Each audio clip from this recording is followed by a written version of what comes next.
Eh, sabi nyo, kailangan nyo ng pamasahe. Ito na po, ang kailangan nyo, 2,000 pesos before 7:30. The God I'm serving is a God who provides my needs. Nagdagdag pa ang Panginoon ng 500 piso. You see? Ang bait ni God, di ba? Tapos kayo na problema kayo. Every time you get worried about life, punta kayo sa gitna. Watch the birds in the skies. Pag kayo na problema, punta kayo sa field. Look at the rice fields. Tingnan nyo ang mga halaman na yan. And you would be freed from these worries and depression. The God you're serving is a God who provides. Third point, the God I'm serving is not only a God who created the world, ginawa niya lahat ng bagay.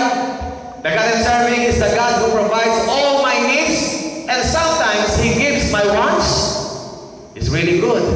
And number 3, as sabi sa Genesis, the God of the Sabbath is the God who sanctifies. Siya ang nagpapabanal ng buhay natin. We've been doing a lot of activities or strategies or programs to modify our behavior.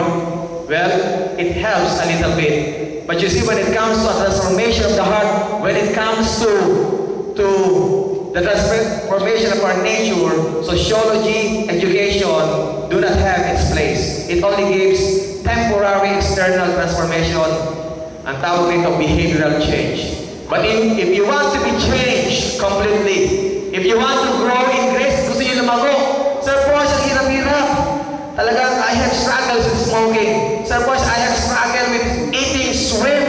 To be honest with you, when I get baptized into Christian Adventism, madali ko na iwasan ang pork. I hail from Batangas, Balan, Batangas. Alam niyo ba, Stevie, parada ng lechon? Grabe, hilig ko sa lechon, sa pusit. Okay, dinuguan, yun ang kinakain ko. At hipon. Wow! Sabi ko, sarap. But when I learned to know my Jesus, that this Jesus that I serve does not eat such animals, by God's grace, na-overcome ko yun. But there was one kind of animal or pinatid seafood na nagkaroon ako ng struggle. Ano yun? Hipon. Hipon. Sarap na sarap ako sa hipon. But sabi ko, Lord, please help me. Sanctify me.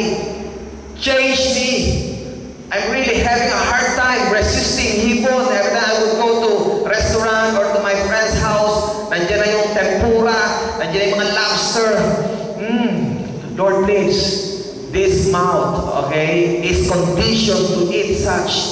But you see, you, God, is a gracious God. Please, you're the Lord of the Sabbath, and you can what? Sanctify me. You can change me, and you can make me holy. Kaya kayo mga estudyante, meron din ba kayo struggle? Sir Pons, hirap na akong i-overcome ang computer talaga. Hirap talaga. Sir Pons, hirap na ako ma-overcome ang pagmumura. Have you read one story in the Panorama or what magazine is that? Isang bata, her problem is vulgar words or phrases sa kanyang bibig. Alam yung ginawa ng nanay? It was publicized, no? Ginawa ng nanay to somehow deviate or transform or modify the issue of vulgar words. Yung bata, pinagmumug niya ng Ajax. Sige, magmumug ka ng Ajax, ng mapa niyan. Did it change? Okay? The issue? No way. Kahit nasa pagmumura mo, magmumug ka ng Ajax, bumili ka ng maraming Oracle. Hindi na ako magmumura, Oracle na to. Listerine na to. Switch na to. Wala pa rin pagbabago yan. Kung gusto niyo mabago ang buhay niyo, if you want to be changed, mawala ang pagmumura ninyo, there is only one way. Connect to the Creator of the world. Connect to the Lord of the Sabbath because He sanctifies your soul. Lastly, pang-apat po ito. The God you're serving is not only a Creator God. The God you're serving is not only a God who provides. The God you're serving is not only a God who sanctifies your being. Ang sabi sa Genesis 2:1-3. Ang sabi, lastly, the God you serve, I serve, the Lord of the Sabbath, is the Lord of rest. Kamusta kayo ngayon? Be honest with yourself. Reflect on the goodness of your God. Meron ba talaga kayong guilt sa buhay niyo ngayon? You're disturbed of what you did in the past, kaya you're so depressed. You're so worried because you think of the eventual consequence of that particular doing that you did in the past.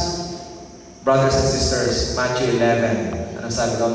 Come unto me, you who are carried heavy load, and I will give you rest. The Lord of the Sabbath is a God of rest. Kung gusto niyo magkaroon ng peace of mind, amidst turmoil, amidst tribulation, kung gusto niyo magkaroon ng kapayapaan sa lahat ng inyong pasakit sa buhay, there is only one way.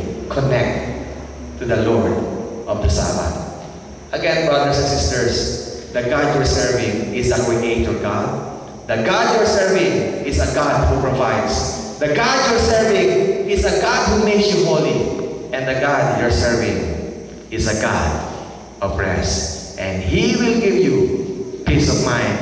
And when you get home, you can sleep soundly. Good evening, and God bless you all.